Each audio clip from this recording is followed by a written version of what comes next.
guys, good afternoon. Welcome back sa aking YouTube channel. For today's video, check natin ang 2023 Honda HR-V 1.5V Turbo CVT Opal White Silver.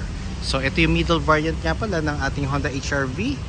So ang kanyang price is 1,669,000 pesos kasi premium color siya. Pero pag regular colors, 1,649,000. Tour ko na kayo ngayon sa front portion natin, guys. So naka LED headlights na siya with daytime running lights. Then LED na rin ang ating fog lamps. Then ang ating front grille is glossy black. So mukha na siyang futuristic ang ating front portion. Tsaka kung mapapansin nyo, meron siyang parang lifeline. Yan. So Ampere Senses, yun yung isa sa mga slogan po ng ating Honda HR-V. So pakita ko ulit yung kanyang front portion. So regarding naman sa engine natin, 1.5 turbo gasoline, CVT or 7-speed automatic. Then ang kanyang horsepower is 177. Then 240 Newton meters of torque. Ayan. So powerful ang engine natin, yet fuel efficient, guys. Front wheel drive. So tour ko na kayo ngayon dito sa passenger side natin. So sa front naman, so 17-inch alloy wheels, ventilated disc ang ating brakes, and then MacPherson strut ang ating suspension sa harap. Ground clearance is 181mm. Side mirror natin is door integrated na with side turning lights. Body color ang ating door handles with smart entry. Then ang pinto nga pala sa likod or sa second row is dito. Kasi maraming naghahanap ng door handle pag HR-V. So dito siya located. Yan. So dito naman sa likod, disc brake ang ating preno sa likod. Then axle type ang suspension natin dito. Yan. Tapos naka shark fin antenna na rin tayo. Back portion, yan. So yung body structure, body shape ng HR-V natin ngayon, mas na siya, luxurious na tingnan compared dun sa previous model. Ayan. So ito yung kanyang lower bumper na matte black with reflectors and dual muffler na kasi naka turbo engine nga tayo, guys. Then ito yung turbo emblem, reverse camera, HR-V emblem. Then ang maganda dito yung light bar. Pag pumreno ka, ito yung ilaw niya. Ganda tingnan lalo pag sa gabi. Then meron siyang detachable tonneau cover. So ito yung cargo space natin.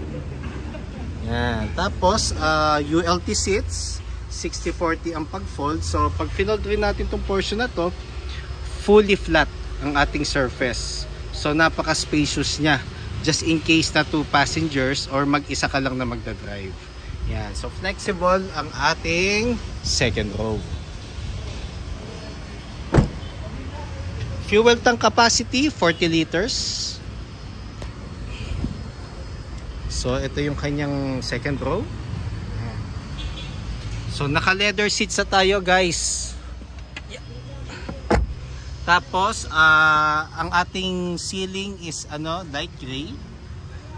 Tapos meron na tayong aircon vent dito sa middle section with 2 charging ports. Tapos itong portion na to, it's more on siguro mga cellphone or coin purse. Tapos meron tayong armrest with 2 cup holders dito sa middle section, dito sa second row. Then, syempre, best asset rin ng Honda is yung interior space, maluwag.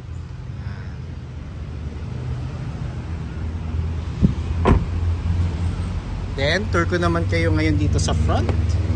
Yan. So, ito yung texture natin dito sa gilid. So, urethane. Yan. Tapos may combination siya ng leather. Then, glossy black. Then, power folding side mirrors. For the side mirror, rotary knob niya, central door lock, Then yung sa windows, yung access and power windows.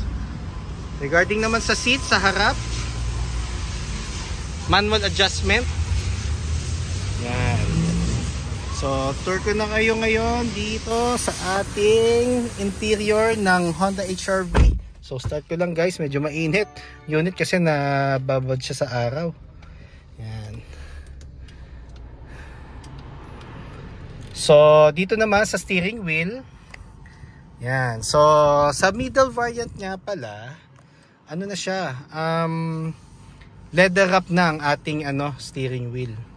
Tapos meron siyang audio control, hands-free telephone assist for the Honda Sensing and cruise control. Then ang ating panel is combination ng digital, the same time meron pa rin siyang analog. Yan. Tapos meron na rin siyang paddle shifters. Ayan, yung minus and plus sign. So pwede kang mag-dictate ng gears hanggang 7th gear. Yan. Tapos push start button na siya. Yan. Touchscreen audio unit with Apple CarPlay and Android Auto ready. Pero via cord pa rin siya guys. So hindi pa siya wireless. Then ito yung aircon buttons natin. Ito yung thermostat. Ito yung fan. Ito yung ventilation. Then meron tayong charging port. Tapos ito yung sa sa mga Apple CarPlay and Android Auto. Then meron tayong power outlet dito. Yan. So normally kasi ang napansin ko sa HR-V, yung interior niya, para siyang pwede mo siyang itulad sa eroplano. Ewan ko, based lang naman yan sa aking observation. Kasi yun nga, the way yung design dito sa center, more on may resemblance siya sa setup ng parang interior ng ng eroplano. Yan. Tapos ito yung transmission natin with clutch. Ito. Yan, tapos dito dati ilalagay yung yung manual key pag na-discharge yung battery. Tapos meron tayong park, reverse, neutral and drive. Yan. Pag S nga pala guys, pag yung base model, meron siyang meron siyang S. Yan. Tapos ito yung kanyang drive mode. So pag ito kinlik ko, yan, ganyan, up and down. So dito sa panel meron tayong sport, meron tayong normal, meron tayong econ. Yan. So depende naman kung ano yung gusto nyong drive mode. Tapos meron tayong hill descent control. So ito yung additional new feature ng Honda HR-V natin, na which is pag inactivate mo to at pababa ka downhill, automatic siya 3 kilometers per hour. So mabagal ang ikot ng mga gulong mo. So hindi mo na kailangan umapak sa preno. And the good thing about doon, pag na-sense ni HR-V, yung pag nasa flat terrain ka na, pag nakababa ka na downhill, automatic siya, deactivate. Ayan. So, meron siyang may control kasi siya. Pag try kong pindutin na hindi naka-seatbelt, ayan. So, ayun, naka-hill descent. Off ko So, on-collie siya. Ayan. Yan yung pinaka-logo niya. Ayan niya, 3 kilometers per hour. Tama, yun. So, ideal siya. Pag masyadong matarik ang bababaan nyo, mas maganda i-on nyo siya para hindi na kayo gagamit ng brakes. Yan. Electronic park brake. Brake hold. So, ang brake hold, gagamitin natin siya pag stop and go sa traffic. Ito yung magiging handbrake natin. Yan. Electronic park brake. Pag magpapark ka na matagal and off na natin yung engine, tsaka lang natin siya gagamitin. Ayan. So, ito yung kanyang armrest. So, leather na rin. Console box, passenger side. Yan, tapos meron siyang option for the aircon vent. Ito, ayan. Kung hindi nagkakamali, air diffuser yata itawag. Ayan. Then glove box. Ayan. So guys, for the meantime, yun lang muna. Then if ever gusto nyo schedule ng test drive, let me know.